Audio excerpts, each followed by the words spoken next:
Live from Columbus, Ohio, it's Motown Downtown!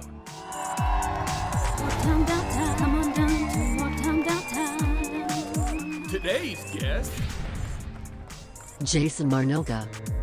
Come on down to Motown Downtown. My name is Tyson Bruno, and here's your host, Mo Chocolate! Come on down to Motown Downtown.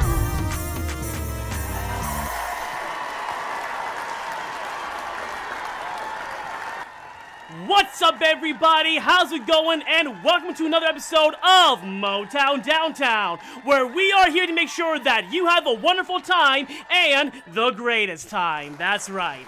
So, before we begin, I want to let y'all know that this episode is the Season 2 finale for Motown Downtown. This is the last episode for 2022, but don't worry, we will be back next year for Season 3 for Motown Downtown Season 3. That's right. But yes, also, a massive thank you to every single person out there who helped make Motown Downtown Season 2 a massive success. Thank you all so very much. Thank you. All right. So now we're going to get into today's guest. So drum roll, please. He is a prolific voice actor in movies, TV shows, and video games. Some credits include JoJo's Bizarre Adventure, Transformers, Megalobox, and Mob Psycho 100, and World of Warcraft, and One Punch Man Season 2, and recently in Dragon Ball Superhero, and he'll be in the upcoming One Piece movie coming out next month. Ladies and gentlemen, put your hands together for the one and only Jason Marnocha! Hey, wow, that intro looked expensive. It did. What's up, buddy? How's it going? It's going all right. How you doing, Mo? How you doing? Thank you so much, Jason, for taking time out of your busy schedule to come here for the season finale. I saved the best for last, and you, my friend, are the best of the best. Thank you very much. Thank you. No, it's my pleasure, my friend. Absolutely. Yeah, so for anyone here who doesn't know you, go ahead and introduce yourself to the audience. Hey, everybody. I'm Jason Marnocha. I am a voice actor based in Los Angeles, and really wishing that I was back in the Midwest to enjoy some cooler fall weather, but here we are. But, yeah, my credits include things that Mo already said. Perfect. So perfect. So tell us what moment. I want to know the exact moment that you decided to become a voice actor. You know, honestly, I was actually talking about this recently with another voice actor named Jonathan Freeman, who is the voice of Jafar from Disney's Aladdin and things like that. Nice. I was talking to him, not that super close friends, but I happened to talk to him at a convention and such. And I was telling him, you know, the more I think about it, the more that was my favorite Disney movie growing up. And I think that was the turning point of me realizing, oh, this is a job. This is something people can do. I'd love to do that. Like, you know, because I love cartoons. And as I progressed through, you know, high school, college, doing theater and things, and I started to realize as I dipped into the radio department in college, they had a voiceover department. Mm-hmm. I realized upon trying that, like, oh, this is great. I thought you had to memorize stuff. You don't have to memorize anything anymore? I like that. Like, you don't have to go in for costume fittings. You don't have to put on any makeup. You can look however you want. I wear my pajamas into studios all the time, you know, like, because you can play anything. I can go in and play, you know, Megatron, what have you, and I don't like Megatron, and it doesn't matter. So that's one of my favorite things about voiceover, and that I think that the real crux of that was me growing up and enjoying animated movies, and especially being like, oh, that Jafar is a cool character. I like that character. Nice. And now here we are. Nice. So you just always had a attraction for the villains in movies and stuff? Oh, for sure. Yeah. I always thought that the villains were, I mean, they get the cooler costumes. Yes. They get the cool weapons. They get the cool music. You know, you have the Imperial March for Darth Vader and things like that. Like, you get, you know, there's something about villains that I think is more, there's more to explore there for me. I really love playing. They're a Nice, lot of fun. nice. That's awesome, man. So tell me some of your big inspirations that like growing up. You're like, I want to be just like them when I grow up. Well, the two are mainly, I mentioned Jonathan Freeman. He was certainly Yes. one. And also, growing up enjoying Batman the Animated Series, Mark Hamill is the Joker. Someone being able to do Luke Skywalker on the screen and then the Joker in this cartoon, that for me was like incredibly inspiring. Just because it's like, oh, you can do all of this and still like, because again, as I was saying, it doesn't matter what you look like. Like, as I've heard it, Mark Hamill tells the story that like, they're never going to cast me as the Joker. I think I did a great audition, but they'll never cast me because I'm Luke Skywalker. So so that's intriguing that it's like, no, it doesn't matter. Come on in. It's great. So that's one of the big things. I always found that Mark Hamill is an incredible inspiration. I adore, and as a person, like he's just a good dude. Yeah. That's awesome. Yeah, for real. So, like, growing up, I mean, did you have friends or family members that would tell you, like, hey, you have an awesome voice. You should be a voice actor. Is that how you, like, what they said to you growing up? Kind of, not so much necessarily a voice actor, but an actor of some kind. I played a lot of music, various instruments when I sang and things like that. So I already did some performance-based things. But it is funny that when I was a really little kid and I was doing what were probably terrible impressions of different actors and cartoon characters and stuff, but I would always try and do them anyway. And my parents would sometimes be like, do your impression of the thing for Aunt what's her name? And I would then do it. But now that it's my job and I'm doing it and such, my parents don't ever ask me to do that. So Gotcha, gotcha. Gotcha. So you went to school for voice acting, correct? Yes, initially I went for screenwriting because Okay. I was still super interested in writing at the time, which I still am. I went in for screenwriting. I switched my majors several times because then I started in screenwriting. I switched to I did some production in the film department, but then I moved to doing stage theater acting. And then from there, because I didn't really care for the way that some of it was being instructed, because it was very like, kind of strange yoga at certain points that Yeah. I didn't quite connect with, like, sit and feel the stars and bunnies coming out of your head thing. And so that wasn't quite my speed for what I was looking for in getting something out of an acting to further my acting from high school and such. So that was when my buddy in the radio department had told me, as I had mentioned, I went over to the radio department and started going over there, and then I found that they had their voiceover department. So my major is in radio. I have a bachelor's in radio, and I almost minored in voiceover, but they were like, if you stay another half a year, you can minor in voice. I'm like, no one will care if I have a degree. So, so it didn't matter. I was like, I would like to take my degree and be off. Thank you. Yeah, so degree in radio. Gotcha. So what kind of homework does one get to be a radio person? How does that work? Well, some of it was operating the college radio station. You operated that for various shifts and things like that.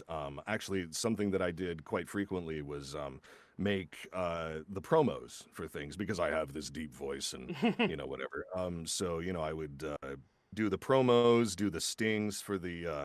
I still remember one that I think they might still use that was. And you make them very. I don't know if they do this on radio stations as much anymore, but it was very like you're listening to the best, 98.1. Like all, and it was 88.1 WCRX.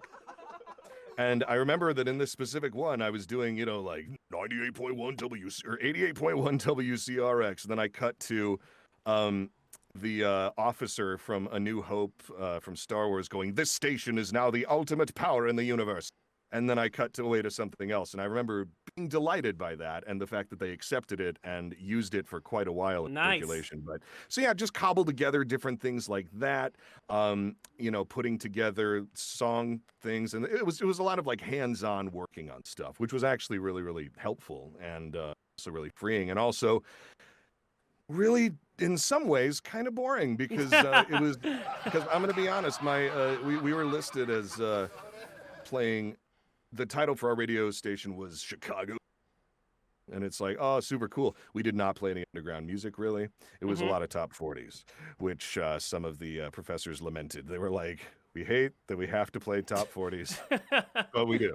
So please play top 40s. And I'm like, okay. So I heard way more top 40 songs than I too casually, but it was fun. It was a lot of fun to be able to put all that stuff together, and I made some good friends doing that. Awesome. So after you graduate college and stuff, that's actually how when you and I met afterwards, because Jason, you took over the internet with your spot on Joker voice. You really did.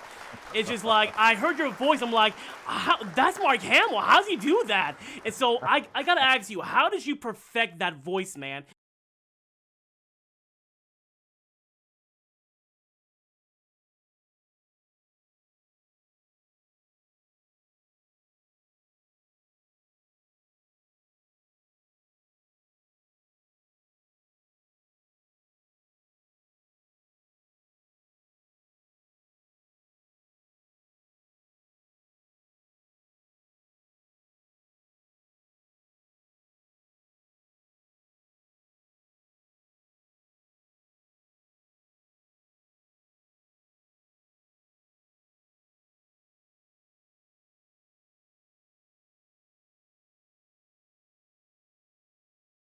It was because getting to play a scene chewing bad guy is just one of my absolute favorite. So that was a great opportunity, and again, it got use out of an impression too. But even if you do a bad impression of something, that can make a good voice elsewhere is usually the rule. Like, you can do a terrible impression of someone else, but it can still work for another voice. And so, like, don't ever, box up your impressions and put them away, and like still use them, Awesome, because I bring up the Joker because your first like big gig I think was when you got to voice Joker in Bat in the Sun as Joker. And yeah. And so here's a clip of my friend Jason as the Joker. Check this out. Merry Christmas, you filthy animal. And a happy new year. You ever dance with the devil in the pale moonlight? Yes? Are you feeling tipsy? It's cause you've been drugged, dead man. You look funny. You know, dead Boop, you look beat. How about a truce? Oh, truce. Perfect. Absolutely perfect. Oh man, It's just it was just what was that like working with them, and how did you get involved with them? I got involved with them because at the time, Aaron, who runs Bat in the Sun, delightful guy. He actually was looking specifically for, because that's him physically playing the Joker. Yes. And that's me dubbing over the voice. Yes. So, and that's what he was looking for. He was like, hey, I understand you do an impression of the Joker. Would you be interested in this? And so we talked for a little bit, and so he brought me on for that. And I've also voiced a couple of other things for him. I dubbed over someone else, I believe his father, actually playing body of Darth Sidious. I did that. I also did Iron Man, Jarvis, and Optimus Prime, hilariously enough. That's amazing. Yeah, so that was that was a lot of fun. I'm glad, yeah. So like, Merry Christmas, you filthy animal. Whoops, hold on. No more clips. But yeah, so there's two Jokers. But yeah, so like, I want to know, by any chance, has Mark Hamill ever like told you what he thinks about your Joker impression? Oh God, no! I would never show him in a million years. No. I am so not that guy. Gotcha. I am so not like, hey, look at what I did. Like, I am so never. I could never. Gotcha. It's funny though, because we did end up working in the same show at one point. Oh, nice.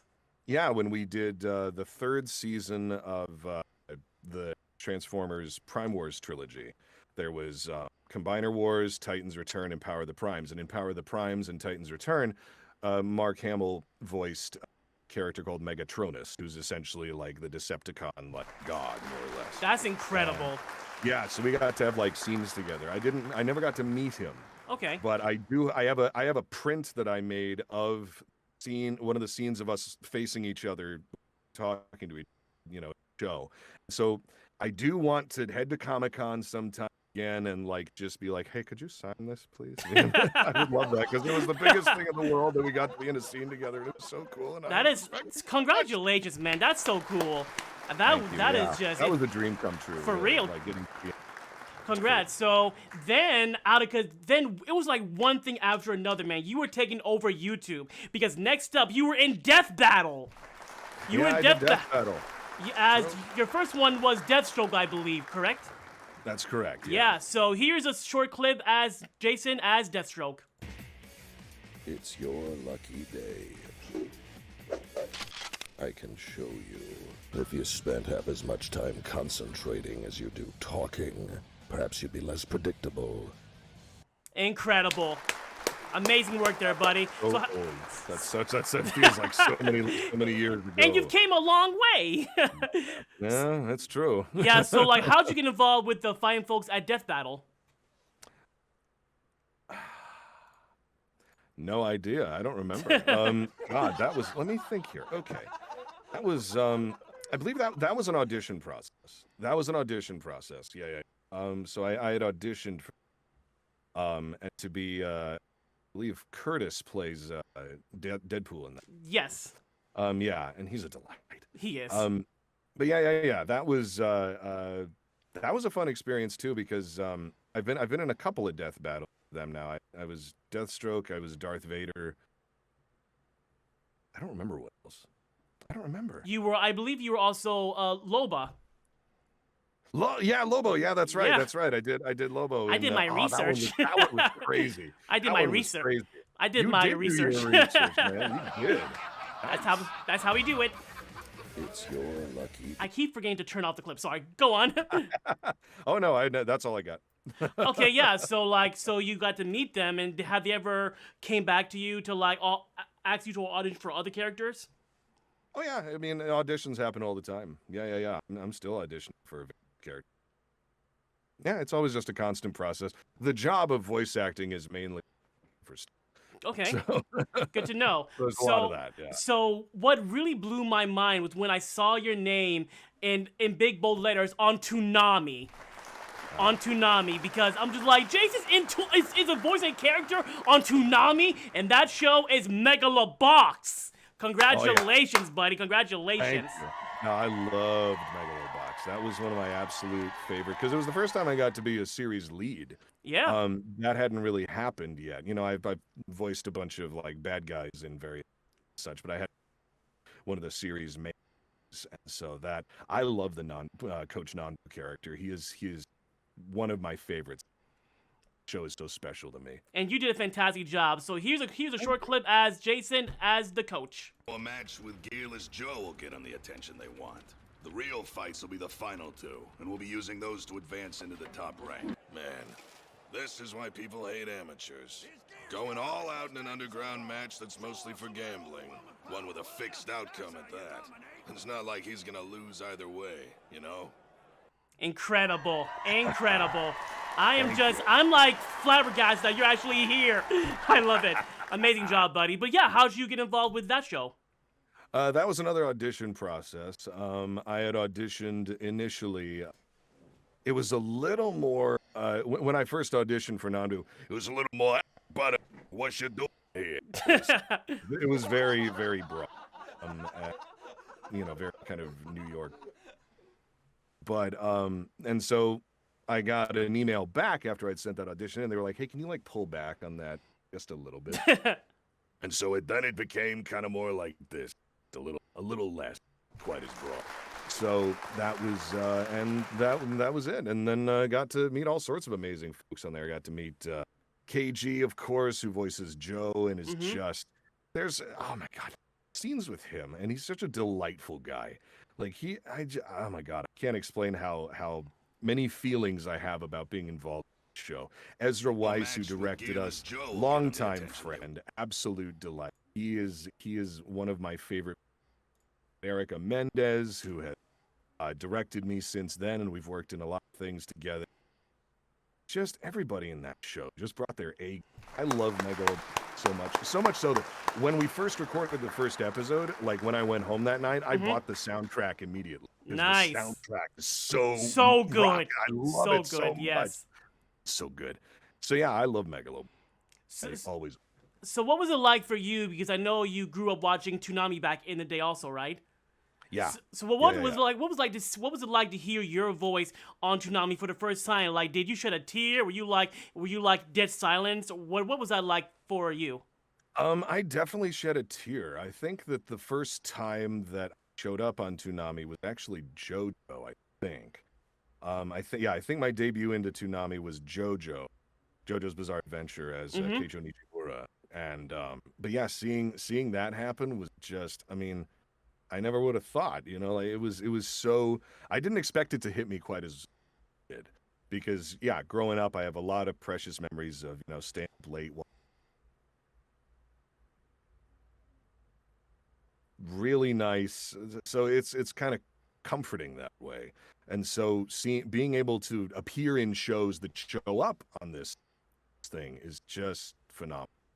Gotcha. Really, really humbling. Really, I'm glad. Really, I'm glad. Being anything other than grateful in this business is the wrong way to take it. Because Gotcha. just, people wanting to bring you in and, work on stuff with you or watch what you're in, it's just wonderful. And it's so lovely.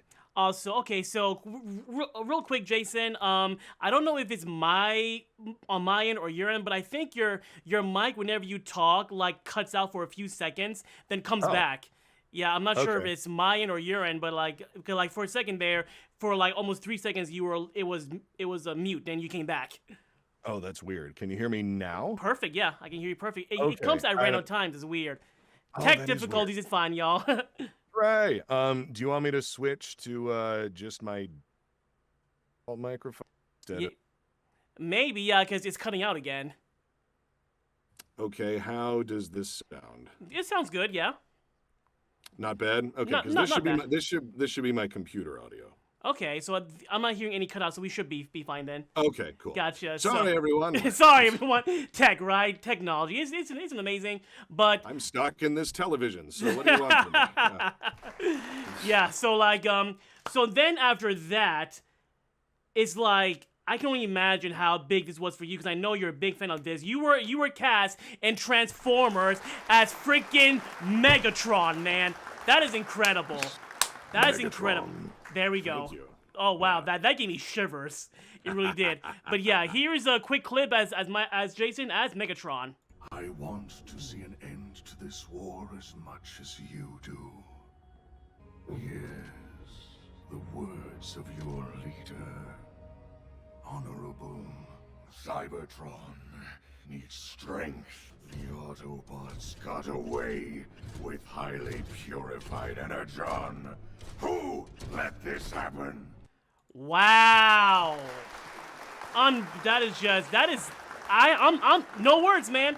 No words. It's just incredible that that person I saw is right there like, it's amazing. So yeah. So what was that like for you? Because I know you're a die-hard Transformers fan. To see your voice coming out of Megatron, what was that like for you, buddy? Well, I am going to defy your research. I am not a massive Transformers fan. Oh. I hardly watched it growing up. Gotcha. So it was very surprising to me. But, it was one of those things you audition for. I was like, well, never going to see that again. So, like that won't ever happen. Anyway, moving on to other things, But I was actually in a Transformers show before that called, the first Transformers show was the Prime Wars trilogy, and it was the first series was Combiner Wars. And that one came about because the auditions were sent out all over the place, and actually Aaron, the dude who runs Bat in the Sun, was the one who told me about it. Cool. So that was where when I auditioned for Megatron for the first time. And when I first auditioned for him, it was very much just the low growl, just constantly this and whatnot. But when we actually started doing the show, that was when the showrunner, Eric Calderon, and I worked on starting off Megatron more here, and then every now and then when he emphasizes something, then it can go there, and then it can go up again for all this emphasis. Because I liked the idea that his voice is like a rumbling engine, like it's this big, because he turns into a tank in our show. instead of a gun, Wow. instead of a gun in the old show. So that show, those 3 seasons of that show, because another gentleman named F.J. DeSanto worked on that trilogy. He was the showrunner for the War for Cybertron series for Netflix.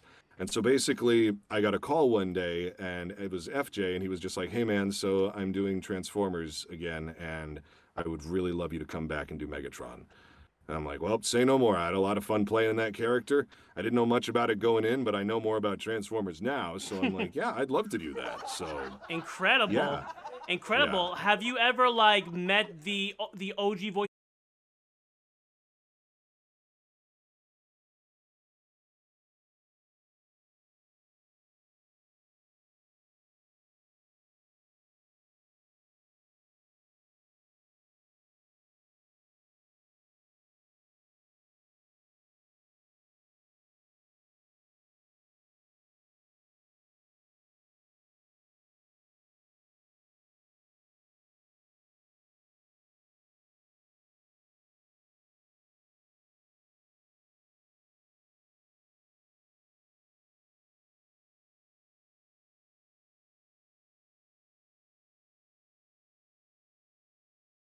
to hear a callback usually? Oh, it can take anywhere from a week to 6 months. Like I've waited for things for a long time before. Like I've waited for stuff and never heard back for quite a while. So it depends. Gotcha, gotcha. Well, moving away from TV shows, let's talk about video games now. What are some of like what are some of your favorite characters in video games that you've voiced in the past? Oh wow. Are we still having technical problems? A little. Well, I can hear your voice Okay. just fine. Yeah. Every now and then the Okay. stream kind of crashes but comes back in a few seconds. I guess Oh, okay, your cool. voice is too powerful for this thing to handle, basically. Too much power. But I think that some of my favorite roles have certainly been Omen from Valorant. Is one of my favorites, and then of course Prince Renathal from World of Warcraft. I love Prince Renathal because he is like this very elegant vampiric character, and he's very very charming and very sort of there's something sinister about him, but he's not a bad guy, and he's delightful because it's nice to play. I play a lot of sort of big scary villains. And so it's nice to be able to play a character who's not a villain and who is, the one you're supposed to be allied with. And he just wants everyone to have a lovely time this evening. Like he's charming and delightful and wonderful. And so I love Prince Renathal. And Omen in Valorant. I like him because he's spooky. He's the character who's, when I first got that audition, I believe his code name was Wraith. And I was fascinated by like, ooh, he doesn't have a face, and he's got like this, this dark face in a hood, Yeah. like you can't see it, and all this stuff. Like, so I was really intrigued by that. And just I like ghostly things and spooky stuff. So I was like, hey, that guy's my favorite. I want to play that guy. So I auditioned. In the audition process for Omen, I got a callback for, and there were some really awesome folks there who were also in the callback who I have incredible admiration for. Yeah. So pretty much when I got out of my section of the callback, I was like, I'm like, well, never going to see that again. Goodness. That was a lot of fun, though. Goodbye, everyone. I assumed like, well, but it was a lot of fun. And, and I ended up booking it. And it was, the Valorant fandom are delightful. They've been nothing but wonderful. And the Warcraft fandom as well, the World of Warcraft fandom. Nice. Yeah. So like, if you could like, are there any video game series that you wish you would love to voice a character in? Ooh, video game series. I'm not much of a gamer, so I really don't know anything. I can't really speak to any of that. I'm always happy whenever I get any video game work, just Okay. because it's fun to do until you get to the effort stuff, and then it's like, you're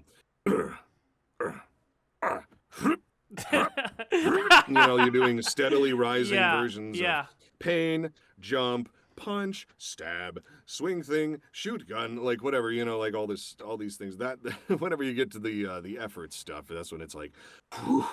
But Gotcha. dialogue heavy stuff is always a lot of fun. I love working in video games. Because I told you this before, but I hope someday you voice a Pokemon, man. I really hope you do. Oh my god, I'd love to be in Pokemon. I can That'd see be you so much voicing fun. Mewtwo. I can see that voice coming from Mewtwo. For real. Oh my god, that'd be amazing. I still think that first movie holds up like gangbusters. Same here. That movie's so good. Pikachu crying makes me cry, for real. Oh my god. Right? So what I want to know is, like, everyone here in my community, we're big fans of Kingdom Hearts and God of War. Have you ever auditioned for any of those past games? I don't think so. But I would be open to being in either of those things. Especially, my thing with Kingdom Hearts that I think is so fun is that, like, I would love to have been the person, if he were still alive, to explain Kingdom Hearts to Walt Disney. Because where do you start? Where do you start exactly? Yeah, like where do you start explaining? Okay, so Walt, sit down. All right. So what we're gonna do is we're gonna take Donald and Goofy and Mickey and everybody. Do you know what anime is, Walt? It would be really fun to see what explaining that to anyone. And he'll just be like, especially Walt Disney. He'll be like, wait, so a key is a sword? What? That So doesn't seem very practical. Shut up, Walt. I'm getting to that. so this is what a lot of y'all tuned in for to talk about. I want to talk about Dragon Ball Superhero because this awesome man right here got to voice not other than Carmine inside Dragon Ball Superhero. Right there on the left, that's you. That is so incredible, man, because I was in the theater and I was just like, is that Jason? And it freaking was. I was like, that's freaking awesome. So congratulations, man. How was that like for you when you got the call back to we want you in Dragon Ball Super? Were you like and stuff? Thank you. Yeah, you know what? I actually was, because growing up, I would casually watch Dragon Ball Z and Dragon Ball, etc. I would casually watch it. I wasn't a giant fan, but I definitely, I knew who was who, and I followed the whole Boo saga and Cell saga and all of these things. Like I remembered when they would show up on the television, on cable.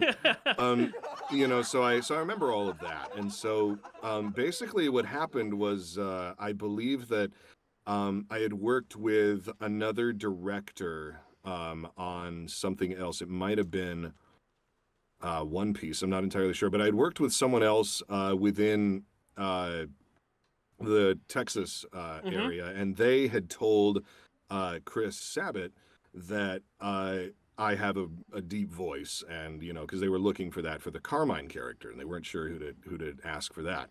And so I just got a phone call from Chris. I had never spoken to him before. I just got a call from him, and he was like, "Hey man, so you were recommended to me. We are working on this thing, and we'd like you to audition for this character. Can you do that like within the day?" And I'm like, "Yeah, sure."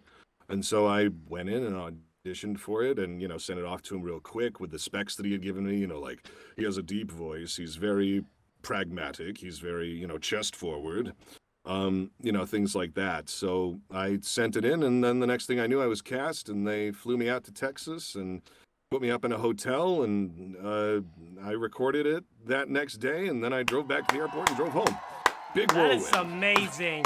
That's Big amazing. Whirlwind. It was awesome, though. It was awesome. What was it like for you? Like, what is working with Christopher Sabat like? Did you meet Sean Schemmel too? Like, what's it like working with these guys? Well, I only met Sean when we were doing press for the movie, because we were in one of the press pools together. Nice. Yeah, so I hadn't met him prior to that, but he's a delight. But working with Chris was great. He is a fabulous director. What I love about him is that he trusts actors, which is great. Mm-hmm. You work with a couple of people over the course of time who don't necessarily trust that you know what you're doing, so they want to line read you or be more specific or not give, there's, stuff happens, and wires get crossed and whatever.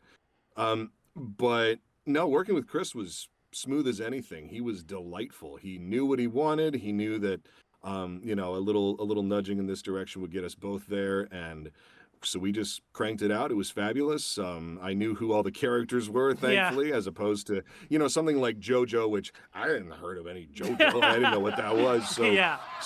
I had no idea. So I was, so that, going in completely not knowing anything about a world as vast as Dragon Ball, I'm sure would have been kind of odd. But thankfully, I knew enough about it that I was able to, also spend time, when I would see another scene that they were skimming through something like, this is Vegeta, all this stuff. Like, Yeah. It's very, very strange to see that and be like, I'm in this film along with these other characters that I've known for so long. So it was a fascinating experience, really. It would be an absolute dream come true for me if I ever got to do that. So congrats again, buddy. Congrats. Thank you so much, man. So another world-renowned voice actor is in Dragon Ball Super Hero is Charles Martinet. Did you by any chance get to meet Charles Martinet, the Mario? Alas, gotcha. no, I never got a chance to. Yeah, I was, because when they had the red carpet premiere, which he went to, I was going to go to that, but it fell on a day that I was actually not here. I was Okay. elsewhere on vacation. Gotcha. So I was like, I get to meet Charles, because I really wanted to, because we share so many scenes together. And Yeah. if I may say so, I think the scenes are pretty hilarious. So They are. I love us getting to demonize these Dragon Ball characters that the audience absolutely knows are not evil. And so there's something very funny about that. Okay, I bring up Mario because I want to know, did you by any chance audition for the Mario movie? I'm curious. Oh. No? No, not I. I'm not a movie star, you see. I got you, because honestly, I feel like you can do a better Mario than Chris Pratt. Just saying. So but hold on, okay, yeah. So when you're not voice acting, Jason, what do you like to do for fun? Well, I enjoy. Oh my gosh! Now this is where I get boring. I enjoy reading. I enjoy writing. I do play music on a 100-year-old pump organ that we have sitting in our bedroom that I came across recently. I've played the piano, the saxophone, the violin, taught myself the organ, and things like that over the years. So it's nice to be, and I haven't actually had any of those instruments here with me. So during the pandemic, my now wife was like, hey, so I found this listing for someone who wants to get rid of this 100-year-old antique pump organ. I'm like, oh, does it work? And we're like, yeah, it says it works. So I talked to the guy on the Facebook Marketplace thing and was like, hey, is this still up for grabs? And he was like, yeah. I'm like, okay. So I got my buddy Paul, and we I got a moving van, and we zoomed down there. It wasn't that far away, and then grabbed the organ, put it in the back, tied it down, brought it home, rolled it inside, and it works like a dream. It's a fun little thing to sit there and be delightfully sinister about. That's amazing. So that's one of the quarantine type adventures that we had. But yeah, so I try to relax. I'm generally not great at that, but I also enjoy, I enjoy going, other places. I enjoy even hopping down to, grab a drink at various tiki bars, things like that. I enjoy, I don't know. I'm frightfully boring in real life. No, you're awesome, buddy. You're awesome. So I have a request for you, Jason, because we all know that a certain character is having a movie coming out soon, Sonic the Hedgehog 3. And there's a certain character in that movie named Shadow. I think you see where I'm going with this. Jason, I would love it if you could audition for Shadow, because that voice you did earlier, that's perfect for Shadow the Hedgehog. You would be, Chad, right? Wouldn't he be perfect for Shadow the Hedgehog? Please, Jason, audition. I would love to play Shadow. That'd be a lot of fun. Because that's another thing that I have, memories of watching and whatnot when I was a kid and being familiar with the franchise. Yeah, I'd love to play something like Shadow the Hedgehog. That'd be a lot of fun. Yeah, the whole chat is agreeing right now. But yeah, so now what I want to ask you next is, what advice would you give for aspiring voice actors like myself? What advice would you give us to get into the industry? Well, it's kind of in an interesting area right now, because it used to be You have to be here in Los Angeles or you have to be here in Texas. But nowadays, it's like it's kind of a little more up for grabs because remote recording is still very much a thing that people are still doing. So hard to say in terms of like if you need to be in this location or not. But with representation, who can say? So like the pandemic's shifted so much. But honestly, some of my biggest advice is have a solid demo reel. And the other big thing that I usually advise people is do not audition for a character with a voice that you cannot maintain for more than 4 hours. Because if you cannot maintain that voice, you will blow out your throat and you will not work for the next couple of days and you won't be probably finishing the thing that you were hired for. So those are some of the big pieces of advice that I would recommend, that I usually recommend if someone asks. I don't find myself a gigantic font of knowledge, but helping out where I can. Yeah, so what about equipment? Like, what would you recommend is a good mic to get for voice acting and stuff? Well, standard industry standard microphones that you would want to get, there's really two that are the main ones, and they are the Neumann TLM 103, which is the one not cooperating right now apparently with this stream, and that's the one right here. Works great for everything else. But the Neumann TLM 103, which is right here, or the Neumann U87. But the U87 is a very expensive microphone, so I have not dipped into that just yet. But the TLM 103 is a fabulous microphone, great workhorse mic, long history, and it's clear as a bell. Okay, so now I want to ask you about, do you have any like funny fan interactions in the past? Like, has anyone ever asked you has anyone ever given you their phone, be like, please say something funny for my friend, or something like that? Oh yeah, for sure. I've had people, especially, I've had a couple of people at a couple of conventions who are like, hey, so my buddy really likes Starscream. Are you able to record something telling him that Starscream is stupid and whatever, like that, like, can you say something as Megatron, that and so I'll be like, yeah, sure. And so I'll like go around behind my booth through a door, and so that I'm away from other people and they don't hear me ranting and raving, and and I'll just take their phone and just be like, Starscream, like whatever, just you insufferable fool, like whatever. I can't believe you ate all the Doritos, like whatever it is, yeah, I do that stuff all the time if people ask me, because it's funny to me. Yeah. And the fact that people want to do it, it's a lot of fun. So yeah, I'll do that occasionally. Yeah. So do you have like one interaction with a fan that really sticks out for you? Someone that told you like, your voice got me through a lot of hard stuff, and something like that? Yeah, I've had a couple of people who really have latched onto the Prince Renathal character, especially. They really like the elegance of they're not vampires, they're Venthyr is what they're called in the game. So they're but they're essentially vampires. But yeah, a lot of people find comfort in that character, I think, because he is he's got the gothy, frightening sort of Nosferatu aesthetic, but without being evil or mean. Like he's a very charming gentleman, and he doesn't betray you or anything like that. He's very much there to help you. You help him, and he's just a delight. And basically from then on, you attend various parties that he throws. And after you help him defeat the main bad guy. So yeah, a lot of people really like Prince Renathal, and I am so touched and honored that people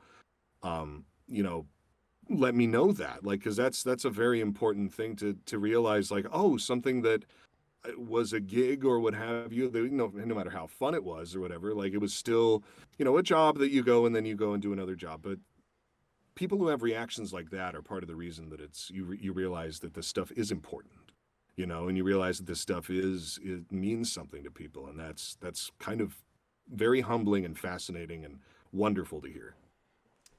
That's amazing, yeah, because your voice, like, I like going back and listening to your voice every once in a while, because I'm just like, why can't my voice be as badass as Jason? But yeah, so my last question is, do you have any upcoming projects that you're allowed to talk about that you can tell us here? No, Gotcha. All right, that's fine. I almost did, and then I'm like, wait. You know. They're watching. Yeah, They'll come in from the rafters if I do. So I can see that. But yeah, we are going to wrap things up with the fan favorite section of the show called Top 10 Questions on Motown Downtown, where I will ask my guests 10 questions courtesy of Inside the Actors Studio. So, Jason, are you ready? I hope so. Are you going to do your best, James Lipton? Oh, pretty much. What is your favorite word? Discrepancy. What is your least favorite word? Discrepancies. What makes you happy? A calm autumn evening. What makes you upset? A terrible summer evening. What sound or noise do you love? Oddly enough, the sound of distant train horns passing. Nice. What sound or noise do you hate? Emergency sirens. I can hear with that. Yeah. Jason, what is your favorite curse word? Fuck. Seems basic, but it's the one I use the most, so. What profession other than your own would you like to attempt? Honestly, like I had said, I was, God, this is so crazy because I'm like, I know all of these questions from Inside the Actors. This is so fun. Let's see, I think, honestly, when I was younger, I was, like I said, I was playing a lot of music and things like that. I think I would have liked to pursue that. I think I would have loved to be a musician. I've written a couple of songs with some friends, like composing things, and I would like to have pursued music a little more, I think. You do have one amazing voice, yes. So what profession would you not like to attempt? Well, let's see. Gosh, anything that requires. Oh, I know. Repairing electrical poles and TV antenna things that are, you see videos of people with their belt clips climbing 800 stories up to repair the top of a radio tower or what have you, that kind of stuff. Every now and then I'll turn something on YouTube to watch it and just be like, I'm going to terrify myself. And then I watch it and I'm just, because I hate heights, so doing anything like that, not for me. I feel that, yeah. So, if heaven exists, what would you like to hear God say when you arrive at the pearly gates? I think your Megatron was pretty good.